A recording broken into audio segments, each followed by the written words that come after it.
स्वागत है आपका वैद्यकीम.com पे। आज है हमारे साथ डॉक्टर गौहर फ्रॉम आयुष आयुर्वेदा। स्वागत है डॉक्टर आपका। Thank you so much.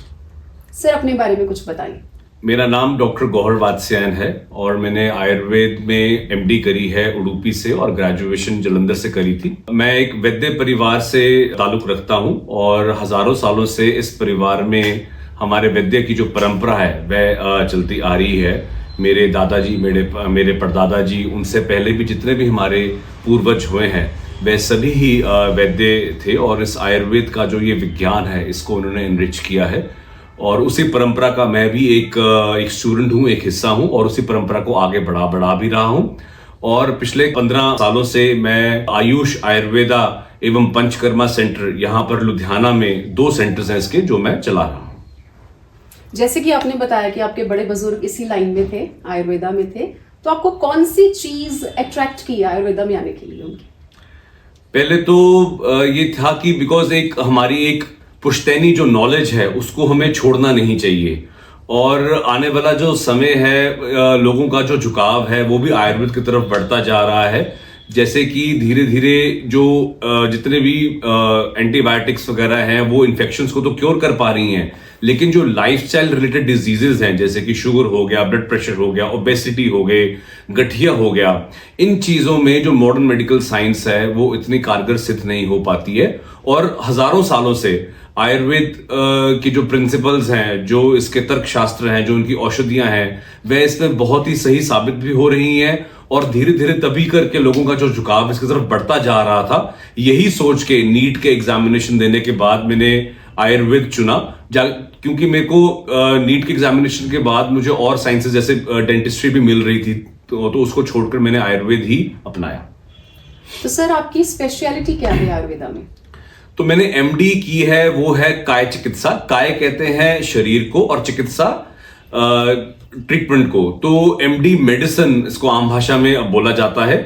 हालांकि आयुर्वेद के अंदर जो हमारी स्पेशलिटी होती है वह पेट के रोगों को लेकर ज्यादा होती है, क्योंकि आयुर्वेद का संबंध आपकी जठराग्नि से बहुत ज्यादा है। क्योंकि ये आयुर्वेद में ये कहा गया है कि सर्वदा रोगो मंद अग्नि भवति, सारे के जो रोग हैं वह आपकी पेट की अग्नि का कम होने से ही शुरू होते हैं। तो इसी करके आयुर्वेद में पेट के रोगों का जो इलाज है वो बहुत अच्छा होता है और हम माहिर भी इन्हीं चीजों के अंदर हैं।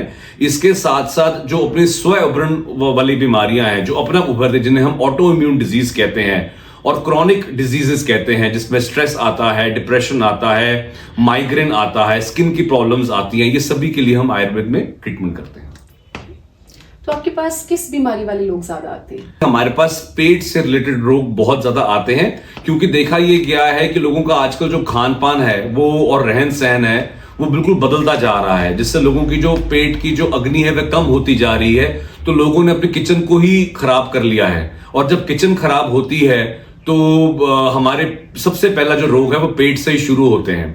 तो आप हमारे किचन में जो प्रयुक्त होने वाले बहुत से ऐसे मसाले हैं जिनके बारे में हमें पता है कि हम यूज करते हैं अपने खाने में, लेकिन उनका एक आयुर्वेदीय गुण क्या है, उनकी मेडिसिनल प्रॉपर्टीज क्या है, वो बहुत लोगों को पता ही नहीं है। तो कैसे उनका प्रयोग किया जाता है वो मैं आम लोगों को बताता भी हूं।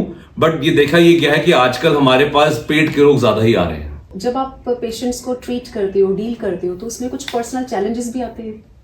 हाँ, पर्सनल चैलेंजेस तो बहुत सारे आते हैं, क्योंकि आजकल व्हाट्सएप यूनिवर्सिटीज इतनी खुल गई हैं कि कुछ ना कुछ पेशेंट पढ़कर ऐसे आ जाते हैं और कहते हैं डॉक्टर साहब मैं ये उबाल कर और ये इसका काढ़ा बना रही थी और ये 2-3 मसाले मैंने लिए वो मिक्स करके मैं ले रहे थे। तो उनके कई बार देखिए, अगर आप जो मसालों का सेवन सही तरीके से नहीं करेंगे तो इनके भी साइड इफेक्ट्स आते हैं। पानी का भी सेवन यदि आप गलत तरीके से करेंगे तो साइड इफेक्ट उसका भी आएगा। तो ये एक बहुत बड़ा चैलेंज हमको मिलता है और कई बार लोगों को थोड़ा बहुत शक भी होता है कि डॉक्टर जो है वो दवाइयों में स्टीरॉइड्स तो नहीं मिलाकर दे रहे या कोई अंग्रेजी दवाई तो नहीं मिलाकर दे रहे। तो उनको कन्विंस करने में भी हमें थोड़ा सा वक्त लगता है, बट जैसे जैसे उनको इफेक्ट आता है और हम डील अच्छे तरीके से करते हैं तो उनको कन्विंस भी हो जाता है कि ये एक शुद्ध आयुर्वेद औषध है। और जो आप सॉल्यूशंस देते हो उनको क्या पर्सन टू पर्सन डिफर करते हैं ये? बिल्कुल, आयुर्वेद चिकित्सा की पहली ऐसी प्रणाली थी जिसको हम एक इंडिविजुअलाइज्ड मेडिसिन के तौर पे आया था, जिसको हम नैनो मेडिसिन कहते हैं कि हर आदमी जो है वह अलग अलग प्रकृति का होता है और एक औषध अगर एक आदमी को सूट कर रही है तो दूसरे आदमी को जरूरी नहीं कि वह उसको सूट करे। जैसे इलायची है, बहुत लोगों को इलायची सूट करती है, बहुत लोगों को अजवाइन सूट नहीं करती, कईयों को सूट भी करती है। तो पेशेंट टू पेशेंट डिफर करता होता है। बीमारी चाहे एक हो लेकिन हर आदमी की जो ट्रीटमेंट है वह डिफर होती है। तो आप कैसे चेक करते हो? इसको चेक करने के बहुत सारे तरीके हैं। पहले तो है कि पेशेंट की प्रकृति का अनुभव आपको कर लेना चाहिए। कैसे पेशेंट अपनी बात आगे रख रहा है, कैसे पेशेंट चल के आ रहा है, और पेशेंट का जो शारीरिक संगठन है और जो मानसिक संगठन है वह नाड़ी चिकित्सा करके प्लस उसके साथ ऐसे सवालात जवाब से हमें पता लग जाता है कि पेशेंट की प्रकृति कौन सी है। हमारे आयुर्वेद में 16 प्रकार की प्रकृतियां बताई गई हैं, तो उन्हीं प्रकृतियों के हिसाब से कि वो वातज है, पित्तज है, कफज है, कौन सा दोष पेशेंट के शरीर में बढ़ा हुआ है, उससे हमें पता लग जाता है कि पेशेंट की प्रकृति क्या है और हम फिर आगे चिकित्सा करते हैं। आप उसके बारे में क्या कहना चाहेंगे कि जो बहुत सारी वीडियोस आती हैं सोशल मीडिया पे कि आप ये खा लो, ये सॉल्यूशंस हैं, इस बीमारी का ये है, तो लोग उसको एक्सपेरिमेंट करना शुरू कर देते हैं। तो बिल्कुल, ये बहुत ज्यादा आजकल के सोशल मीडिया के दौर में तो ये बहुत प्रचलित भी हो गया है। और मैं वार्न करना चाहता हूं कि आप कभी भी किसी भी वीडियो को सुनकर कुछ एक्सपेरिमेंटेशन ना करें। अपने डॉक्टर की सलाह के साथ ही उस औषध का सेवन करें, क्योंकि जो एक वीडियो में आपको चीज बताई जाती है वह एक जेनरिक होती है, वह एक जनरल ट्रीटमेंट होता है या जनरल घर का नुस्खा होता है। जरूरी नहीं है कि यदि आपको कोई खांसी हुई है, सपोज करिए आपको खांसी है, तो बलगम वाली खांसी है या सूखी खांसी है, बहुत पेशेंट इसका आलंकन भी नहीं लगा पाते। अब दोनों का ट्रीटमेंट बिल्कुल डिफरेंट है। बहुत से पेशेंट तो ये नहीं बता पाते कि उनको एसिडिटी है या गैस है। लोगों को ये भी कंफ्यूजन रहती है कि सर एसिडिटी हुई है कि गैस हुई है। तो पहले आप चिकित्सक से परामर्श करिए, डॉक्टर से मिलिए, उसके बाद ही ट्रीटमेंट को आगे बढ़ाइए। सर, आप कोई सक्सेस स्टोरी बताना चाहेंगे कि आपके पास कोई गंभीर बीमारी वाला पेशेंट आया हो और आपके ट्रीटमेंट से उसने रिकवर किया हो? बिल्कुल, मेरे को हमेशा एक पेशेंट के बारे में याद आता है। ये पेशेंट को संग्रहणी का रोग हो गया था और वह उसके लैट्रिन में खून भी बहुत ज्यादा आ रहा था, यहां तक कि वो डीएमसी में एडमिट हो गया था। एडमिट होने के बाद डॉक्टरों ने उसे बोला था कि जिस हिस्से में उसके आंतड़ियों में सूजन है उसे वो काट देते हैं। तो मुझे स्पेशली बुलाया गया, किसी पेशेंट ने मुझे रेफर किया था, तो वहां पर मैं गया और उसको मैंने कहा कि आपको ये कटवाने की कोई आवश्यकता नहीं है आंतड़ियां। उन्होंने ट्रीटमेंट स्टार्ट किया और हमने उन्हें पंचकर्मा भी दिया, जिसके अंदर मैंने अभी तक भी याद है, मैंने उसे पिच्छा बस्ती दी थी, प्लस संग्रहणी की बहुत अच्छी ट्रीटमेंट आयुर्वेद के अंदर उपलब्ध है। 2 महीने के अंदर पेशेंट का 3-3.5 किलो भार भी बढ़ गया और वो कनाडा से आया हुआ पेशेंट था, मुझे अभी भी याद है। वहां से वो और भी मरीज भेजता है। वो मेरा ट्रीटमेंट का, जो मेरा प्रोफेशन का, जो मेरा एक जर्नी रही है, उसमें मेरा सबसे अच्छा एक ट्रीटमेंट ये क्योर हुआ था। तो सर, आयुर्वेदा में डिजायर्ड रिजल्ट्स के लिए कम से कम कितना टाइम लगता है? हर पेशेंट एक अलग, वही जैसे मैंने कहा था, एक अलग संगठन का, अलग प्रकृति का होता है। कई पेशेंट्स को सेम बीमारी के अंदर 15 दिन में आराम आता है, कईयों को 2 महीने में आराम आता है। So it depends. और जो लोग सोचते हैं कि आयुर्वेद एक ऐसी प्रणाली जिसमें बहुत आराम धीरे धीरे आता है, ऐसी बात नहीं है। कई ऐसी बीमारियां हैं जैसे एसिडिटी हो गई, पाइल्स की समस्या हो गई, तो ऐसे में आयुर्वेद बहुत अच्छे और बहुत ही आशुकारी रिजल्ट्स देता है। क्या ये मिथ है जो लोग कहते हैं कि आयुर्वेदा में बहुत टाइम लगता है? ये बहुत बड़ा मिथ है, ऐसी बात नहीं है। देखिए, यदि आपके पास कोई क्रॉनिक बीमारी आती है, कोई जिस पेशेंट को 2-3 साल से समस्या चल रही है, उसमें ऑब्वियसली टाइम तो लगेगा ही। लेकिन कई ऐसी बीमारियां हैं जो कि लाइफस्टाइल से ऊपर नहीं है। जैसे मैंने अभी हाइपर एसिडिटी का बात बोली, गैस की बात बोली। बहुत लोगों को पता है कि घर में एक नुस्खा चूर्ण बना के उनको गैस से आराम मिल जाता है, तो ये तो इससे बड़ा एक आशुकारी और इमीडिएट रिजल्ट आपको और क्या मिलेगा आपको। सर, आप जब ट्रीट करते हो तो सिंपल टेक्निक्स कौन सी फॉलो करते हो? ट्रीटमेंट के लिए हमारे वैद्यों ने, हमारे ऋषि मुनियों ने एक सबसे अच्छा प्रिंसिपल बताया गया है, वह निदानम परिवर्जनम, कि आप पहले बीमारी की जो जड़ है उसको तलाशिए और जड़ की चिकित्सा करिए। सिम्टम्स की चिकित्सा तो पेशेंट ऑलरेडी लेकर ही आ रहा होता है हमारे पास, तो सिम्टम का ट्रीटमेंट करना एक सक्सेसफुल ट्रीटमेंट नहीं कहलाता, बल्कि उसकी जड़ ढूंढिए और जड़ का ही निवारण करिए, तो ऐसे आदमी को सबसे अच्छा ट्रीटमेंट बताया गया है। मॉडर्नाइजेशन का आपकी प्रैक्टिस पे क्या इफेक्ट है? मॉडर्नाइजेशन में हमेशा अपने वैद्यगणों को ये कहता हूं कि परतंत्र अवलोकन करिए। इसका मतलब ये है कि आपकी जो सिस्टर साइंसेज हैं उनमें क्या डेवलपमेंट हो रही है, इसका आपको पता होना बहुत जरूरी है। और हम जो न्यू जनरेशन आयुर्वेदिक डॉक्टर्स हैं वे मॉडर्न साइंस को बहुत अच्छे तरीके से अपना भी रहे हैं, मॉडर्न गैजेट्स को भी अपना रहे हैं। जैसे जैसे मॉडर्न साइंस के अंदर डेवलपमेंट हो रही है उन सभी गैजेट्स को हम अपना रहे हैं। और इवन कि हमारा जो पंचकर्मा है, पंचकर्मा के अंदर भी हमारे जो टेबल्स हैं, पंचकर्मा इक्विपमेंट्स हैं, ये सारे मॉडर्नाइज हो रहे हैं। और धीरे धीरे बहुत से यंग जो वैद्यगण आ रहे हैं वो रेडिली इनको अपना रहे हैं और हम भी अपने क्लिनिक के अंदर इनका उपयोग कर रहे हैं। आपके हिसाब से आयुर्वेदा का फ्यूचर क्या है? आयुर्वेद, मैं तो हमेशा ये कहता हूं कि Ayurveda is the future of medicine. क्योंकि जो ऐसी बातें जो आज से कुछ 50-60 साल पहले नहीं थी, वह आयुर्वेद उनको हजारों सालों से कर रहा था। जैसे पहले मैंने इंडिविजुअलाइज मेडिसिन का बात किया, अब एक एंटीबायोटिक है, हर आदमी के ऊपर एक ही एंटीबायोटिक चलता है, लेकिन कई बार वो एंटीबायोटिक कई आदमियों पर जवाब भी दे जाता है। इसका मतलब कि जो इंडिविजुअलाइजेशन है, जो नैनो मेडिसिन है, उसका बहुत हमारे आने वाले टाइम पे उसका प्रयोग होएगा। उसके साथ साथ जो हमारे बायोलॉजिकल फैक्टर्स हैं, जो हमारे एनवायरमेंटल फैक्टर्स हैं, उनका आपके शरीर पर क्या इफेक्ट हो रहा है, ये भी पहले आज से 50-60 साल पहले मॉडर्न मेडिकल साइंस नहीं इसको समझती थी। लेकिन आयुर्वेद हजारों सालों से कह रहा था कि हमारे जैसे इस देश के अंदर 6 ऋतुएं आती हैं, ग्रीष्म ऋतु, गर्मी की ऋतु है, बसंत ऋतु है, वर्षा ऋतु है जो बारिशों का सीजन आता है,